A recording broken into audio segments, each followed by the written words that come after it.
عزیزان گرامی، آج ہم نے سورۃ الحجر کی تلاوت کی ہے اور سورہ نحل کی۔ یہ دو صورتیں قرآن پاک میں آئی ہیں، دونوں کے معنی اگر میں آپ کو بتاؤں تو سننے والے کو ایسا لگے گا کہ اس کا کیا مطلب ہے۔ حجر کہتے ہیں پتھر کو، حجر اسود آپ نے سنا ہوگا۔ حجر جو ہے پتھر کو کہتے ہیں، اصحاب الحجر کا اس میں نام ہے، یعنی پتھر والے لوگ، وہ ایک قوم تھی، ان کا تذکرہ اس میں آیا ہے۔ اور سورۃ النحل دوسری سورہ ہے جس کا مطلب ہے شہد، شہد کے نام سے پوری قرآن میں سورہ ہے۔ وہ دونوں کا تذکرہ قرآن پاک میں آیا ہے اور دونوں بہت عجیب و غریب چیزوں کا ذکر ہے۔ یہ اصحاب الحجر کون تھے؟ پتھر والے لوگ۔ یہ ایک ایسی قوم تھی، بہت اونچے چوڑے لمبے لوگ تھے، بڑے طاقتور لوگ تھے، اور ان کا کام یہ تھا کہ پورے پتھر کے پہاڑ کو ہاتھوں سے تراش کر کے اپنا گھر بنا لیتے تھے۔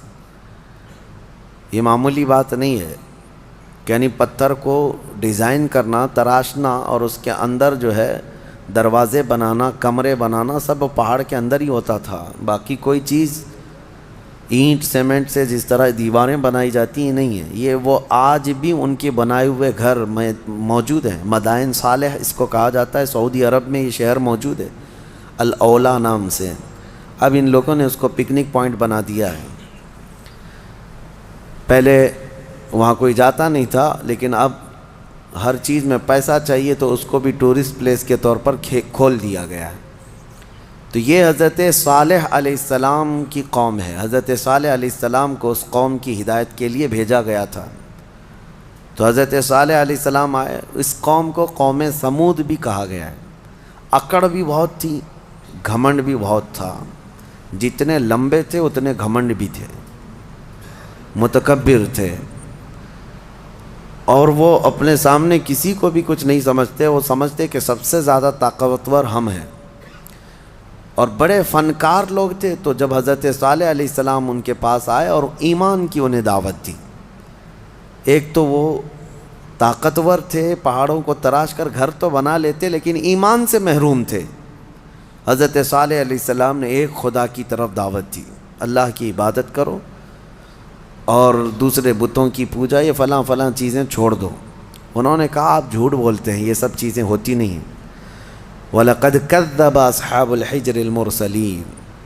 کذب کا مطلب ہوتا ہے جھٹلا دیا۔ حضرت صالح علیہ السلام کو سیدھے سے انہوں نے نکار دیا، کہا کہ آپ نبی نہیں ہیں، آپ کوئی نبی ہیں، کوئی رسول ہیں؟ تو بہرحال حضرت صالح علیہ السلام کنٹینیو دعوت دیتے رہے۔ تو اس قوم نے کیا کہا جانتے ہیں؟ ہم تو اپنے ہاتھوں سے پہاڑ کو تراشتے ہیں تو گھر بن جاتا ہے، آپ اگر سچ میں اللہ کے نبی ہیں تو اس پہاڑ سے کوئی زندہ جانور نکال کر کے دکھا دیجیے۔ آپ پہاڑ کے یعنی پتھروں سے۔ تو حضرت صالح علیہ السلام کو چیلنج کیا تھا لوگوں نے۔ نبی صالح علیہ السلام ایک پتھر کے پاس آئے اور اس پتھر کو آپ نے ہاتھ مارا تو اس پتھر سے ایک اونٹنی پیدا ہوئی، اور وہ بھی حاملہ اونٹنی، چلتی تھی، پھرتی تھی، ساری چیزیں۔ آپ کو میں یہ بات بتا دوں کہ جانور سے جانور کا پیدا ہونا یہ نیچرل ہے، اور کسی پتھر سے ایک جاندار پیدا ہو جانا، اس کو کیا کہیں گے؟ یہ معجزہ ہے۔ اب یہاں پر میں رک کر کے آپ کو یہ بتا دوں، کچھ لوگ یہ کہتے ہیں یہ سب کہانیاں ہیں اسلام میں، جیسے ایتھسٹ، ان کے بہت اعتراضات ہیں کہ معجزہ ایسا کیسے ہو سکتا ہے، چاند کیسے پھٹ گیا۔ آپ کہتے ہیں یہ سب تو آپ کی بنائی ہوئی باتیں ہیں، یہ معجزے کو نہیں مانتے کہ نیچر کے خلاف ایسا نہیں ہو سکتا۔ ہم کہتے ہیں نیچرل چیز آپ کو یہ لگتی ہے، لیکن کچھ چیزیں ایسی ہوتی ہیں جس کو سپر نیچر کہا جاتا ہے۔ قانون سے بھی بڑھ کر کے کوئی چیز ہوتی ہے، قانون سے بڑھ کر کے، یعنی کوئی چیزیں ہیں دنیا میں، کچھ قانون ہے۔ میں آپ سے پوچھتا ہوں، گریویٹی کا قانون پتہ ہے نا؟ اکثر سارے بچے جو پڑھے لکھے ہیں وہ جانتے ہیں گریویٹی یہ لا آف گریوٹی جس کو کہتے ہیں، کوئی بھی چیز اوپر جائے گی تو زمین کی طرف نیچے گر جائے گی. ہاں، ایک چھوٹی سی بھی چیز، ابھی اس کو میں انگوٹھی کو ادھر چھوڑوں تو کیا یہ کھڑی رہے گی؟ قانون کیا ہے گریوٹی کا؟ جو لا آف گریوٹی، ہر چیز زمین اس کو کھینچتی ہے. کشش ثقل اس کو کہتے ہیں، ہر وزنی چیز کو زمین اپنی طرف کھینچ لیتی. یہ قانون ہے، لا آف گریوٹی ہے. لیکن اس کے برخلاف بھی تو ہم دیکھ رہے ہیں ہزاروں کلو کے وزن کی ایروپلین ہوا میں اڑتی ہے، اس کو زمین کیوں نہیں کھینچ لیتی؟ یہ کچھ لا آف گریوٹی سے بڑھ کر کے کوئی انسان ہی نے بنایا نا، اور دنیا اس کو ایکسیپٹ کر رہی ہے. ہونا تو یہ چاہیے، پانی میں ایک چھوٹا سا تنکا بھی ڈال دو، کیا ہوگا؟ پانی میں اندر چلا جائے گا. لیکن ہزاروں ٹن وزن لے کر کے کچھ شپ، کچھ جہاز پانی پر ایسے ہی تیرتے ہوئے جاتے ہیں، انسانوں کو بھی لے کے چل رہے ہیں، سامان کو بھی لے کے چل رہے ہیں. تو قانون جو ہے اس سے ہٹ کر کے بھی تو کچھ چیزیں ہوئی ہیں نا، دنیا میں ہو بھی رہی ہیں. تو معجزہ جو ہوتا ہے وہ سپر نیچر ہے، اور یہ بھی اللہ کے نبیوں سے ہے. جب لوگ ان سے مطالبہ کرتے ہیں تب اللہ تعالیٰ اپنے نبی کو یہ اختیار دیتا ہے، اور وہ نبی اپنی طاقت سے ایسا معجزہ دکھاتے ہیں. اب پتھر سے اونٹنی کا پیدا ہونا یہ معجزہ ہے. ان کو، بعض لوگوں کو یہ ہضم نہیں ہوگی بات اور سمجھ میں نہیں آئے گی. ان سے کہو اگر سمجھ میں آ جائے تو معجزہ ہی نہیں ہے. اگر سمجھ میں آ جائے، معجزہ وہ ہے جو عام انسان کی سمجھ میں نہ آئے. عام انسان کی سمجھ میں نہ آئے وہ کیا ہے؟ معجزہ. حضرت صالح علیہ السلام نے کر کے دکھایا. اب وہ اونٹنی چرتی بھی تھی، آتی بھی تھی، یہ صاف نشانی دیکھ رہے تھے وہ لوگ کفار و مشرکین. لیکن ہوتا ہے نا کچھ لوگ جو انت بھکت ہوتے ہیں، گوبر بھکت ہوتے ہیں، ان کو ہزار صاف نشانیاں دکھیں، نہیں نہ ایمان لانا نہیں ہے. انکار کر دیا انہوں نے، کہا کہ یہ نہیں ہو سکتا. تو حضرت صالح علیہ السلام کی اونٹنی چرتی تو رہی، اور اس کے بعد ہوا یہ کہ وہ جو گاؤں کا تالاب تھا، جب وہ اونٹنی اس میں پانی پینے جاتی تو پورا پانی پی جاتی. تو اب ان کو ڈر لگنے لگا کہ ہمارے مویشی، ہمارے جانور کہاں پانی پئیں گے. تو وہ دشمنی کر بیٹھے اللہ کی اونٹنی سے. اس کو ناقۃ اللہ کہا ہے قرآن میں. ناقۃ اللہ اللہ کی اونٹنی ہے. تو اب پھر اس کی دشمنی کرنے لگے. حضرت صالح علیہ السلام نے ڈرایا، یہ اللہ کی نشانی ہے، اس کے ساتھ چھیڑ چھاڑ کرو گے تو اللہ کا عذاب آئے گا. اس اونٹنی کو کچھ نہ کرنا. ہاں پانی کی ضرورت ہے، میں باری لگا دیتا ہوں، ایک دن یہ اونٹنی پانی پیے گی، ایک دن تمہارے جانور پانی پئیں گے. اس طرح باری لگی، سب کو پانی ملتا تھا. لیکن اس کے باوجود یہ قوم سمود جو غرور اور گھمنڈ میں مبتلا تھے، انہوں نے ایک دن حضرت صالح علیہ السلام کی اس اونٹنی کو پکڑا اور تیر مار کر کے اس کو قتل کر دیا، اس کو مار دیا. جب اونٹنی جیسی ہی ختم ہو گئی، اللہ کا عذاب آنا تھا. وہ کیا کہتے تھے پتہ ہے؟ ہمیں پتہ ہے عذابات کا آپ جو ڈر سناتے ہیں، اگر نوح علیہ السلام کی قوم پر جیسے عذاب آیا تھا، کیا آیا تھا؟ طوفان، پانی بھر گیا تھا. اگر آسمان سے بارش بھی نازل ہو، طوفان بھی آئے تو ہمیں کچھ فرق نہیں پڑے گا، کیونکہ ہم بہت اونچے پہاڑوں پہ رہتے ہیں. پتھر کے پہاڑ اس کے اندر رہتے تھے، پہاڑ تو نہیں بہیں گے. دوسری چیز، اگر لوط علیہ السلام کی قوم پر جیسے عذاب آیا پتھر برسنے کا، اگر وہ بھی آ جائے تب بھی ہمارے پہاڑوں جیسے گھروں پر کچھ بھی اثر نہیں ہوگا. کون سا عذاب؟ اگر بہت تیز ہوائیں بھی آئیں تو پہاڑوں کو اٹھا کے تو نہیں لے جا سکتی. یہ پورا ایک ایک پہاڑ 2000 3000 فٹ اونچے پہاڑ ہیں. آج بھی جا کے دیکھ سکتے ہیں آپ، اتنے اونچے اونچے پہاڑوں کو تراش دیتے تھے اور گھر بنا کر اس میں رہتے، کہ ہوائیں بھی اس کو نہیں اڑا سکتی. تو طوفان کا عذاب، پتھر کی بارش کا عذاب، یا پھر ہواؤں کا عذاب کیا آئے گا؟ وہ چیلنج کرتے تھے حضرت صالح علیہ السلام کو. حضرت صالح علیہ السلام نے اللہ کی بارگاہ میں عرض کی کہ مولا، میں نے جو دعوت دینی تھی ان کو دے دی اور یہ سرکشی پر اتر آئے ہیں. تو اللہ تعالیٰ نے عذاب جو بھیجا وہ کیسا عذاب تھا؟ فَأَخَذَتْهُمُ الصَّيْحَةُ. یہاں اللہ تعالیٰ فرماتا ہے صیحہ ایک لفظ ہے قرآن میں، چیخ کا عذاب، چیخ کا عذاب.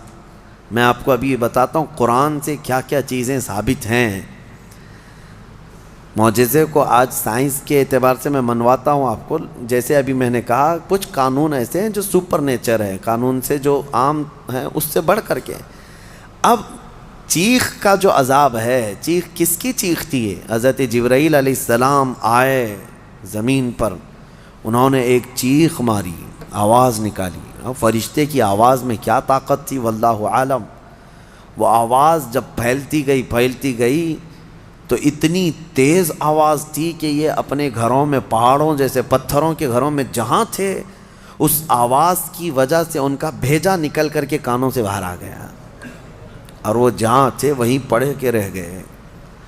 آواز کو برداشت نہیں کر سکتا آدمی. اب میں آپ کو بتاؤں، دنیا چیخ کے عذاب کو دیکھ چکی ہے، تبھی جا کر کے یہ بم والی جو آج کیفیت ہے، کئی جگہوں پر جو بارود بم وغیرہ جو بنائے گئے، اس میں ہوتا کیا ہے؟ صرف آگ نہیں لگتی ہے بلکہ اس میں آواز ہے، اور جتنی تیز آواز ہوتی اتنی تیز ہلاکت ہوتی ہے. جتنے بم بنائے جاتے ہیں، ایٹم بم ہوں یا اور بھی دوسرے، اس میں بہت سخت قسم کی آواز، جب وہ بم پھٹتا ہے تو یہ آس پاس کی چیزیں جو ٹوٹتی ہیں، یہ بارود کی وجہ سے نہیں ٹوٹتی، صرف اس آواز کی وجہ سے ٹوٹتی ہیں.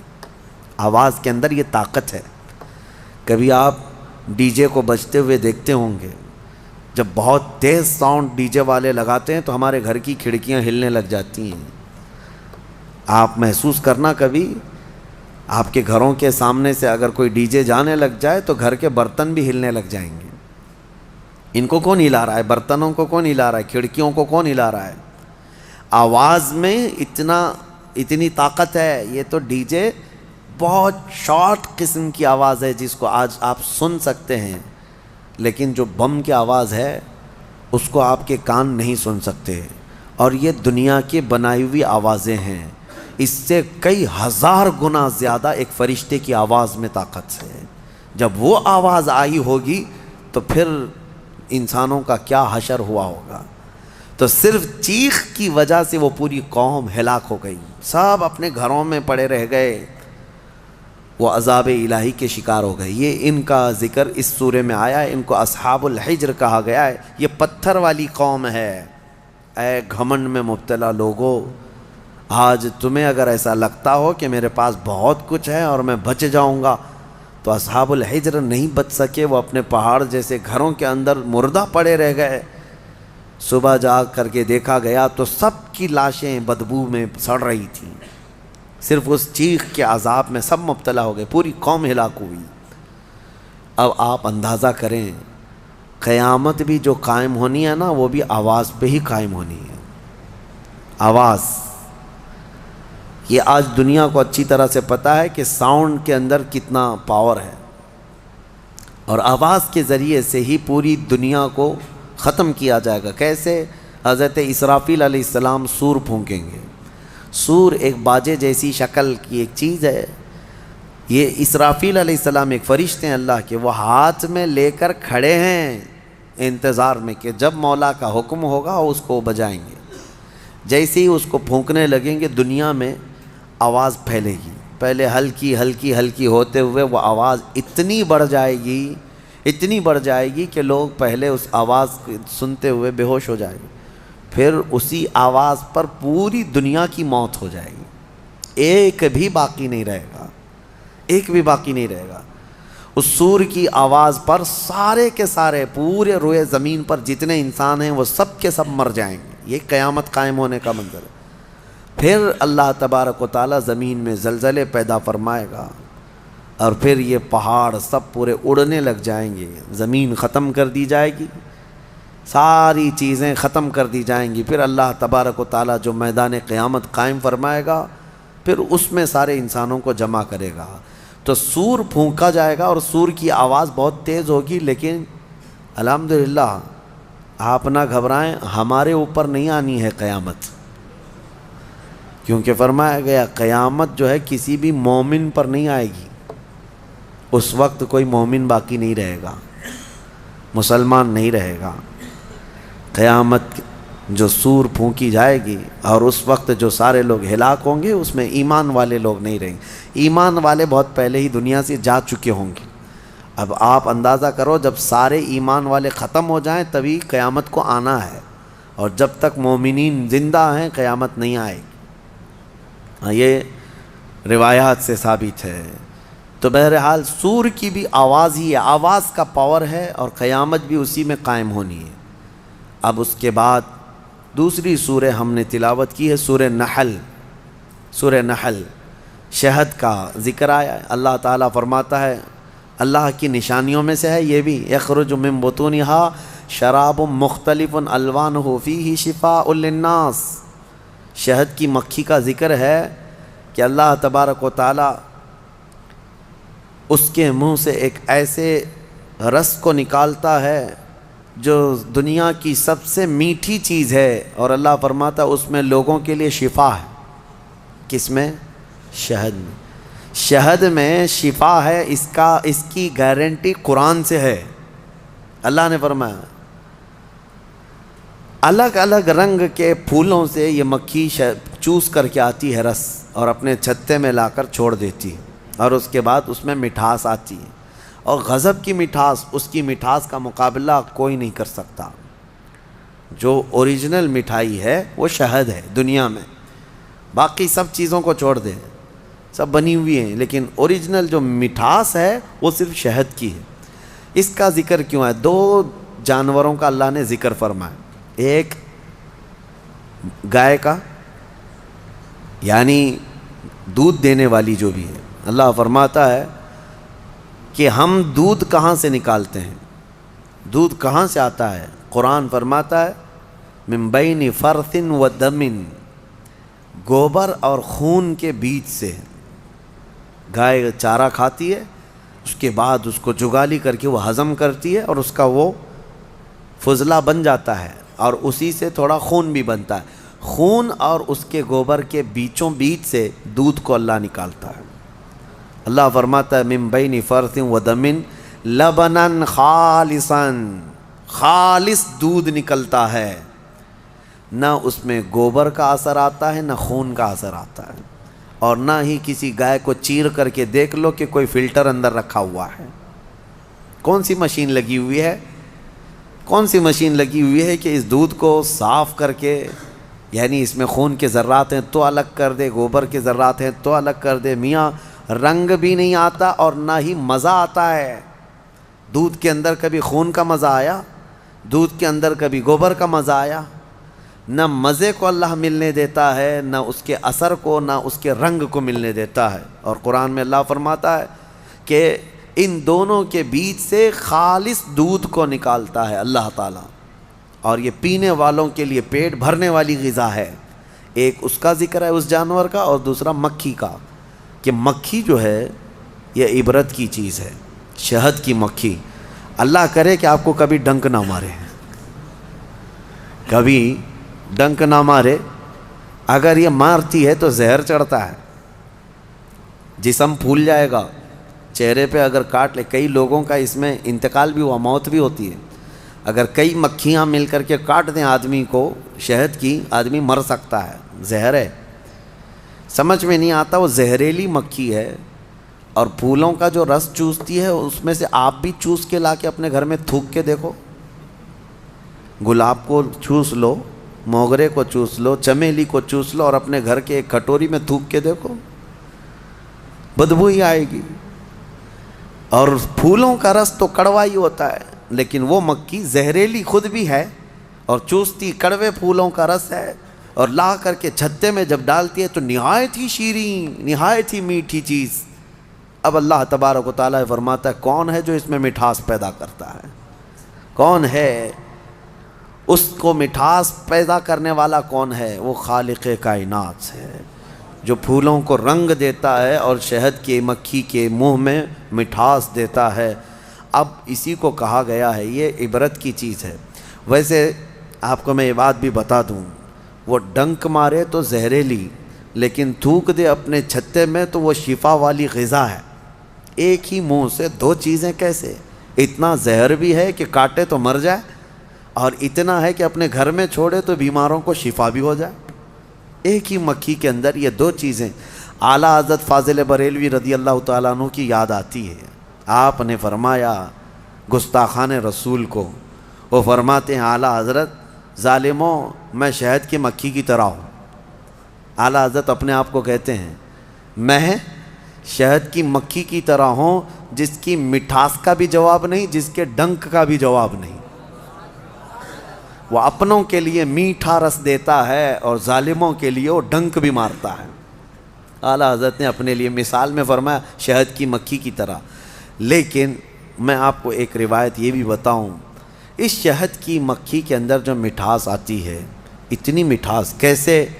فرمایا کہ یہ جب پھولوں کا رس چوستی ہے تو پھولوں کا رس چوس کر اپنے گھر جانے تک یہ حضور پاک پر درود پڑتی ہے،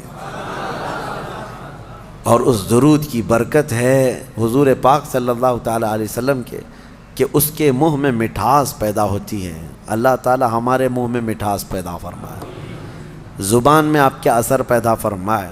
یہ دونوں چیزیں اللہ تعالیٰ نے عبرت کے طور پر فرمایا ہے۔ دو جانوروں کا ذکر ہے اور دونوں عبرت کے لیے ہے۔ اب ان لوگوں کو آج کے زمانے میں پتہ چل رہا ہوگا نا کہ دودھ کہاں سے نکلتا ہے، آج سرچ کر کے بتا رہے ہوں گے نا کہ دودھ کہاں سے نکلتا ہے۔ ڈائری والوں کو پوچھو یا اس کے جو ریسرچ اسکالرس ہیں ان سے پوچھیں۔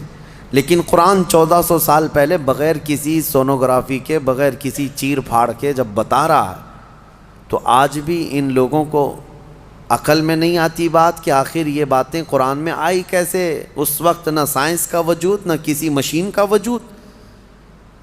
تو محمد عربی صلی اللہ تعالیٰ علیہ وسلم کی زبان سے جو کلمات نکلے وہ ان کے اپنے نہیں ہیں، یہ خلاق کائنات کے کلمات ہیں۔ جس نے پوری کائنات کو پیدا کیا اسی نے یہ تمام چیزیں بیان کیا۔ آج ہی کے پارے میں ہم نے دو بہت اہم آیتیں تلاوت کی ہیں، وہ ہمارے لیے بہت ہی ہمت والی آیتیں ہیں۔ اللہ فرماتا اِنَّا نَحْنُ نَزَّلْنَا الذِّكْرَ وَإِنَّا لَهُ لَحَافِظُونَ، بے شک ہم نے ہی قرآن کو اتارا ہے اور ہم ہی اس کی حفاظت کرنے والے ہیں۔ اللہ کا وعدہ ہے، یہ 26 لے کر کے جو بیٹھے ہوئے ہیں یہ پاکھنڈی مر جائیں گے، قرآن کا کچھ نہیں کر سکیں گے، کچھ نہیں کر سکیں گے۔ قرآن برسوں سے اسی طرح محفوظ ہے۔ اچھا ایک بات میں آپ کو بتا دوں، ایک جاہل بدتمیز قسم کا ایتھیسٹ اٹھا سوال کرتا ہے، کافی پہلے کی بات ہے، کہا کہ کہتے قرآن کو اللہ ہی حفاظت کرتا ہے، اللہ ہی حفاظت کرتا ہے۔ لے جا کر کے اس نے ہاتھ سے جلا دیا، کہا میں جلایا، قرآن تو بچا نہیں۔ یہ ایسی ہی پاگل ہے جیسے نمرود نے کیا تھا۔ حضرت ابراہیم علیہ السلام نے کیا کہا تھا نمرود سے؟ میں اس خدا کی عبادت کرتا ہوں جو موت بھی دیتا ہے، حیات بھی دیتا ہے۔ تو اس نے کیا کیا؟ جیل سے 2 قیدیوں کو نکالا اور ایک کو مار ڈالا اور ایک کو آزاد کیا، کہا میں بھی زندگی اور موت دیتا ہوں۔ یہ ایسی پاگل ایتھیسٹ ہے۔ اس نے قرآن کو جلا کر کے یا ختم کر کے کہا کہ یہ کہاں بچ سکا؟ نادانو، قرآن کا مطلب یہ اوراق نہیں ہے، یہ فنا ہے، یہ چیزیں ورق جو ہے یہ دنیا کی بنی ہوئی ہے۔ ہم اس ریولیشن کو مانتے ہیں جو قرآن نازل ہوا ہے، جو نفس مضمون ہے، وہ کبھی فنا نہیں ہوگا، وہ کبھی ختم نہیں ہوگا۔ وہ علم الہی ہے، وہ اللہ کی صفت ہے، وہ اللہ کی صفت ہے۔ قرآن میرے سینے میں ہے، ان کے سینے میں ہے، یا ورق پر ہے، یہ سب چیزیں جا سکتی ہیں، یہ چیزیں جا سکتی ہیں، لیکن وہ ریولیشن، وہ نزول قرآن کا وہ کبھی ختم نہیں ہوگا۔ اس کے متعلق ہم کہتے ہیں تم 100 نہیں، 1000 نہیں، لاکھ جلا لو اوراق کو جلانے کا مطلب یہ سمجھتے ہیں کہ قرآن جلا دیا، قرآن ختم ہو گیا۔ نہیں، قرآن کی حفاظت اللہ خود فرما رہا ہے۔ اللہ فرما رہا ہے، یہ اپنے گھر دیکھ لیں، گھر نہیں بچا پا رہے ہیں، ان کا اپنا کوئی محفوظ نہیں رہ گیا ہے۔ اور یہ آج کی بات نہیں ہے میرے عزیزو، برسوں سے ایک سوال یہ بھی آتا ہے کہ قرآن وہی آتھینٹک ہے یا نہیں۔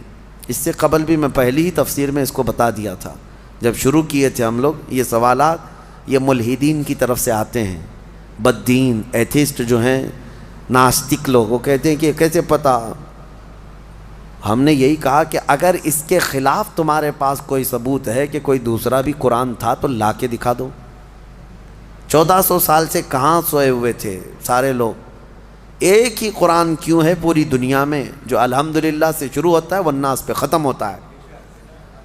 وہ کہیں کا بھی ہو، امریکہ کا ہو، انڈیا کا ہو، افریقہ کا ہو، پاکستان کا ہو، عرب کا ہو، کہیں پر بھی جاؤ قرآن آپ کو یہی ملنے والا ہے۔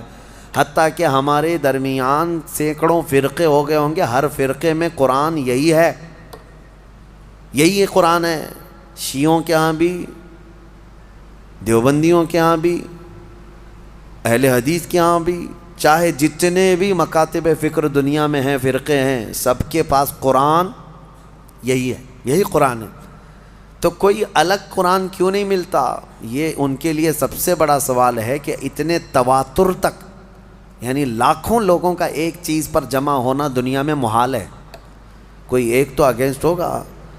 اب مسئلہ یہی ہے نا کہ قرآن کے خلاف یہ اس لیے زہر اگلتے رہتے ہیں کہ کبڑا یہ چاہتا ہے کہ پوری دنیا کبڑی ہو جائے، وہ یہ نہیں چاہتا کہ میری پیٹھ صحیح ہو جائے، وہ یہ چاہتا ہے کہ دنیا میں سب ویسے ہی دکھتے رہیں جیسے میں کبڑا ہوں۔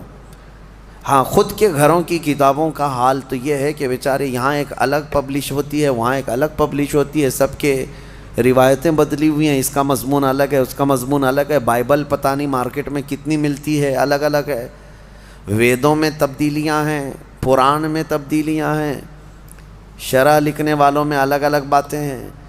تو ظاہر سی بات ہے دنیا میں دوسری کتابوں کو انہوں نے دیکھا تو سوچتے ہیں قرآن بھی ایسا ہی ہے۔ میں یہ کہتا ہوں ترجمے 1000 ہو سکتے ہیں، تفسیریں 1000 ہو سکتی ہیں، لیکن قرآن کا وہ نفس مضمون ایک ہی رہے گا، قیامت تک ایک ہی رہنے والا ہے۔ اور یہی اللہ کا وعدہ ہے، ہم نے ہی قرآن کو اتارا ہے اور ہم ہی اس کی حفاظت کرتے ہیں۔ ہاں، اور دوسری آیت جو میں کہہ رہا ہوں، 2 آیتیں ہم نے پڑھی ہیں۔ دوسری آیت ہے وَنَزَّلْنَا عَلَيْكَ الْقُرْآنَ تِبْيَانًا لِكُلِّ شَيْءٍ۔ اللہ فرماتے ہیں ہم نے قرآن میں ہر چیز کا واضح بیان کر دیا ہے، واضح بیان کر دیا۔ میں تقریباً آج سے 10 سال پہلے کی بات ہوگی، تو 2012 وغیرہ میں ایک صاحب وہ پوچھنے لگے، وہ بڑے ماڈرن خیالات کے ہیں، تو انہوں نے کہا آپ کہہ رہے ہیں قرآن میں ہر چیز کا واضح بیان ہے، تو کیا پیٹرول کا بھی ذکر ہے قرآن میں؟ اور پتہ نہیں پیٹرول ہی شاید اس کو زیادہ اچھا لگتا ہو یا پیٹرول پیتا ہو۔ میں نے کہا پیٹرول کیا، اللہ نے فرمایا ہر چیز کا واضح بیان ہے، ہر چیز کا واضح بیان ہے۔ ہم نے ان سے پوچھا تمہیں پتہ ہے سمندر میں موتیاں ہیں؟ پتہ ہے نا، سمندر میں ہی ہوتی ہے نا موتیاں؟ کہا ہاں ہے۔ کہا جاؤ ڈوب کے لے کے آؤ۔ کہا ہمارا کام نہیں ہے۔ کہا کس کا ہے؟ وہ جوہری کا کام ہے جو غوطہ لگاتا ہے۔ کہا یہی قرآن میں ہر چیز کا بیان ہے، اس میں غوطہ لگانے کا کام اماموں کا ہے جو مجتہدین ہیں، ائمہ مجتہدین ہیں، علماء صالحین ہیں، جس کا جیسا علم ہوگا وہ غوطہ لگاتا ہے اور قرآن سے نکالتا ہے۔ ارے سیدنا عبداللہ ابن عباس سید المفسرین صحابی ہیں، حضور سے سب سے زیادہ قرآن کی تفسیر سیکھنے والے، وہ کہتے ہیں قرآن کے علم کے بارے میں اگر میرے اونٹ کے گلے کی رسی بھی گم ہو جائے تو میں قرآن سے ڈھونڈ لوں گا، ہاں قرآن سے ڈھونڈ لوں گا۔ تو یہ ہر چیز کا واضح بیان ہے، لیکن یہ اپنے اپنے ظرف کی بات ہے، اپنے اپنے علم کی بات ہے۔ ہمیں پتہ ہے سمندر میں بہت سارے خزانے ہیں، لیکن ہر ایک کا کام نہیں ہے کہ سمندر میں جا کے موتیاں لے آئے۔ ہاں کچھ لوگ کوشش کر بھی لیں گے تو سیپیاں لا سکتے ہیں، سیپ لے لیں گے، موتیاں لانا اور وہ سب جانکار لوگوں کا، ماہرین کا کام ہوتا ہے۔ اسی طرح میرے عزیزو قرآن عظیم میں ہر چیز کا واضح بیان ہے۔ اس کا مطلب اب یہ بھی نہیں ایک فرقہ نکلا ہے اہل قرآن، ابھی ایک فرقہ ہے، انٹرنیٹ پر کتنے فرقے آئیں گے پتہ نہیں، ابھی 72 تو بہت پہلے ہی ہو گئے جو جہنم میں جانے والے تھے، ابھی آ ہی رہے ہیں، ان کی شاخیں پہ شاخیں ہو رہی ہیں اہل قرآن۔ اور اللہ کی پناہ یہ اکثر جو ہے نا پاکستان سے نکلتے ہیں۔ ایک اسی طرح کا فرقہ جس میں وہ یہ کہتے ہیں کسی بھی حدیث کی ضرورت نہیں، کسی بھی چیز کی ضرورت نہیں، ہمارے لیے قرآن کافی ہے۔ قرآن میں اللہ نے فرمایا نا ہر چیز کا واضح بیان کیا، تو اس آیت کی وجہ سے اب کسی دوسری چیز کی ضرورت نہیں، بس قرآن ہی کافی ہے، قرآن ہی کافی۔ وہ دنیا کو ایسا گمراہ کرتا ہے آدمی، ہاں بات کرنے نہیں دیتا علماء کو، لیکن وہ لوگوں پر اپنے لچھے دار باتوں سے حاوی ہونے کی کوشش کرتا ہے۔ ہر چیز کا بیان قرآن میں، ہر چیز کا بیان قرآن میں۔ کافی سال پہلے ہمارے استاد گرامی حضور محدث کبیر رحمۃ اللہ ادام اللہ اقبالہ، آپ نے فرمایا تھا کہ آپ کا ایک اہل قرآن سے کسی سے مباحثہ ہو رہا تھا، ہر چیز کا بیان قرآن میں، ہمارے لیے قرآن کافی ہے۔ تو حضرت نے اس سے کہا کہ تو ٹھیک ہے، کتا کھانا کہاں ہے، کیا ہے بتائیے، حلال ہے کیا حرام ہے؟ قرآن میں اس کا ذکر ہونا چاہیے، صاف صاف ذکر ہو، کتا کھانا کیا ہے۔ اگر حلال ہے تو پہلے تم کباب بنا کے کھاؤ، اور حرام ہے تو پھر قرآن سے دکھاؤ۔ نہیں تھا۔ کیا قرآن میں ہر جانور کا پرٹیکولر نام ہے؟ نہیں ہے، فارمولے بتائے گئے ہیں، اور قرآن کو سمجھنے کے لیے رسول پاک کی حدیث ضروری ہے، کیونکہ وہی نور ہے جو اس پر روشنی ڈالتا ہے۔ نبی پاک صلی اللہ علیہ وسلم کی حدیثوں کے بغیر قرآن کو سمجھنے کی کوشش کرو گے، پھر اٹکل پچھو مارتے رہ جاؤ گے، اس کا مطلب یہ ہو سکتا ہے، اس کا مطلب یہ ہو سکتا ہے۔ نبی پاک صلی اللہ تعالیٰ علیہ وسلم کی احادیث سے جس نے قرآن کو سمجھا وہ ہدایت پر ہے، وہ ہدایت پر ہے۔ ورنہ یہی انٹرنیٹ کے کیڑے جو ابھی نکلے ہوئے ہیں، اپنا فرقہ بنائے، اور انہوں نے کیا کیا انکار کر دیا، معجزہ نہیں ہوتا، یہ تورات زبور انجیل کوئی کتاب ہی نہیں تھی، ہاں، اور سب سے افضل قوم جو تھی وہ بنی اسرائیل تھی، امت محمدیہ نہیں ہے۔ آیتوں کے ذریعے سے بہت کچھ توڑ مروڑ کر کے مانے۔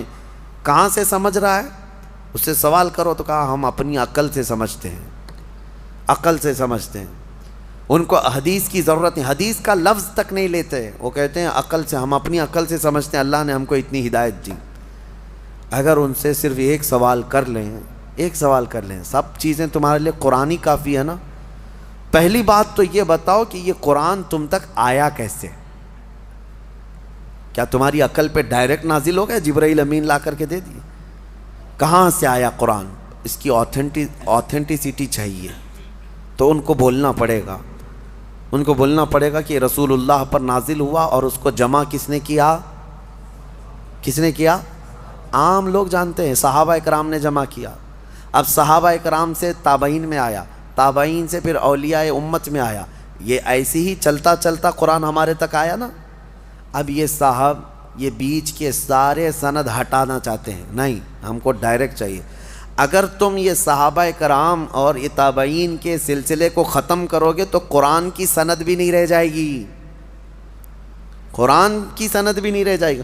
قرآن کو اگر تم حقانیت والا کتاب مانتے ہو تو یہ ماننا پڑے گا اس کو ہم تک پہنچانے والی جو ذاتیں ہیں وہ نبی پاک صلی اللہ علیہ وسلم کے سچے غلام ہیں، اور انہوں نے ہی حضور کی حدیثیں بھی بیان کی، اور قرآن کی تشریح بھی انہوں نے ہی ہمیں سمجھایا۔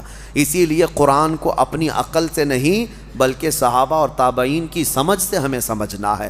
جیسے رسول اللہ نے انہیں سمجھایا ہے ویسے ہم قرآن سمجھنا چاہتے ہیں، تو عقل نہیں، گوگل نہیں، بلکہ فہم صحابہ جس کو کہتے ہیں، صحابہ اکرام۔ ابھی لوگوں کو بڑا آسان ہے، آیت سمجھنا ہے گوگل کر دو، اور گوگل لا کر کے دیا، اور گوگل کتنی جگہ گلیوں میں پھنساتا ہے پتہ ہے، بڑی بڑی گاڑیاں لے جا کر کے نکڑ پہ لگا دیتا ہے۔ گوگل میپ والی آنٹی جو بولتی ہے اس کے پیچھے پیچھے چل کر کے کتنی مرتبہ تو ہم بھی دھوکے کھائیں۔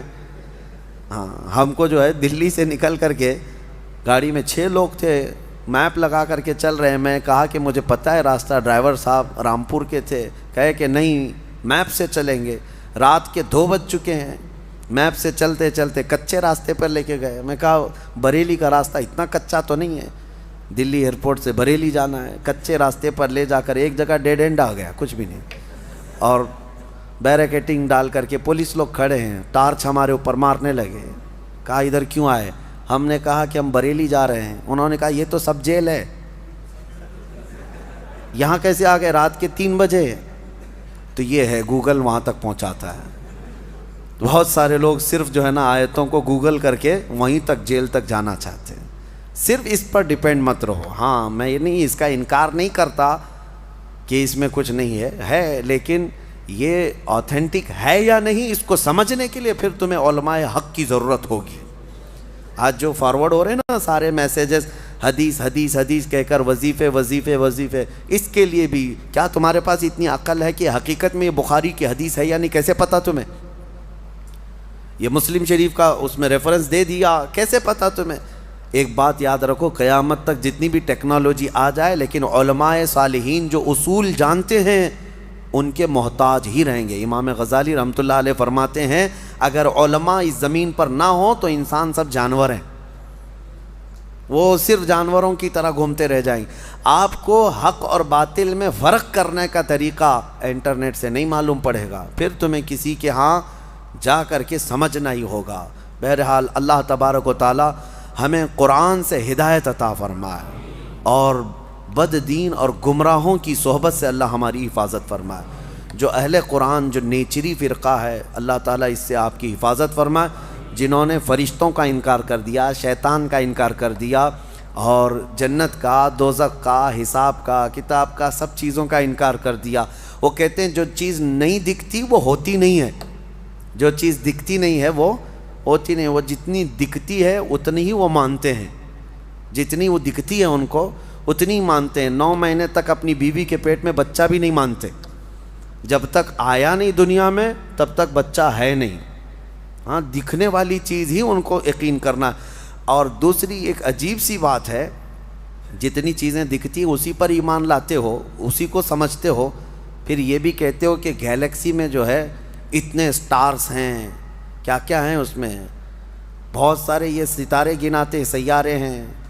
ہاں، اور پھر ان کے سولار سسٹم کے جو سٹارز ہیں وہ کہاں سے انہوں نے لا کے دکھایا؟ کیا ہر آدمی دیکھ رہا؟ آپ نے دیکھا یورینس، نیپچون، پلوٹو، یہ سب پتہ ہے نا سب آپ لوگوں کو؟ آپ جا کے دیکھ کے آئے سولار سسٹم میں جو ستارے سائنس دکھا، دیکھ کر کیا ہے؟ نہیں، لیکن سب مان رہے ہیں. کس نے کہا؟ سائنسدانوں نے کہا. سائنسدانوں نے کہہ دیا کہ سولار سسٹم میں یورینس بھی ہے، نیپچون بھی ہے، پلوٹو بھی ہے، فلاں فلاں سٹارز ہیں. آپ آنکھ بند کر کے مان رہے ہیں. اور یہ تو اتنا یقین ہے کہ چاند میں جا کر کے آ گئے، وہ بھی مان رہے ہیں، چاند کی ساری چیزیں مان لیے. تم دنیا کو سائنسدانوں کے کہنے پر مان سکتے ہو، ہم اللہ کے حبیب کے کہنے پر جنت و دوزخ کیوں نہیں مانیں گے؟ یقیناً اس رسول نے ہمیں خبر دیا ہے، اس پر ہم ایمان لاتے ہیں، اور اللہ تعالی ہم سب کو غیب پر ایمان لانے والی جماعت میں ہی قبول فرمائے. وآخر دعوانا ان الحمد للہ رب العالمین.